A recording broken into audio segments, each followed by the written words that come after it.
আব্বা আপনি ভালো আছেন? আরে ভাই তুই মাড়া গাড়া কাজ করিয়া এই নোংরা শরীর লইয়া আমার পোলাটা শরীরটা তুই নোংরা করিয়া দিছস। এই ময়লা আবর্জনাতে কত রোগ জীবাণু থাকে তুই জানিস, আর তুই সেই শরীরটা লইয়া আমার পোলাটা শরীরটা তুই নষ্ট করিয়া দিছস। চল বাবা, তুই কিছু মনে করিস না, অশিক্ষিত মূর্খ জান তাকিয়া। বাবা ওর কথা কিছু মনে করিও না, গ্রামে বড় হইছে তো। কিরে তুই কই যাস? তাম্বিরের দোকানে যাইয়া 2 কেজি গরু গোস আনবি, আর বাজারে সবচেয়ে বড় মাছটা সেই মাছটা নিয়ে আসবি। যা, আও বাজান আও, ঘরে আসো।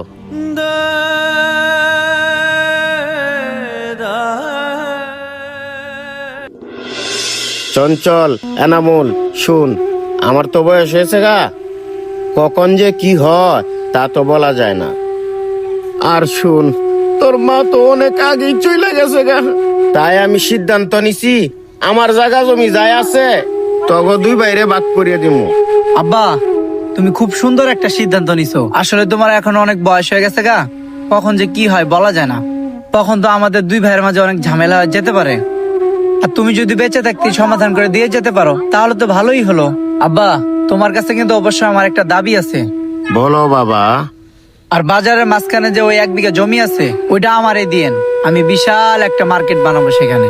আরে বাবা, এই জায়গাটা তো আমি তোরেই দিব। এনামুলের তো এত টাকা পয়সা নাই যে ওই জায়গাটা হ্যাঁ মার্কেট করতে পারবো।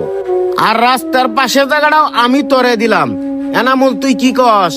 হ আব্বা, আপনার যেটা ভালো মনে হয়। এনামুল তুই শুন, এই যে নামার মধ্যে যে জমিনটা আছে এটাও তোর, আর ওই যে বিলপারে যে জমিনটা আছে ওইটাও তোর। আব্বা, নামার জমি আর বিলপারের জমি যদি দিলে আপনার কাছে ভালো মনে হয় তাইলে আমার কোনো সমস্যা নাই। চঞ্চল, তোমার কি আপত্তি আছে? না আব্বা, তুমি যেভাবে ভাগাভাগি করছো আমি আর কি বলবো, এখানে আমার কোনো সমস্যা নাই। আচ্ছা ঠিক আছে, কালকার মধ্যে তোকে 2 ভাইরে জমিন স্টোরি করে দিব না।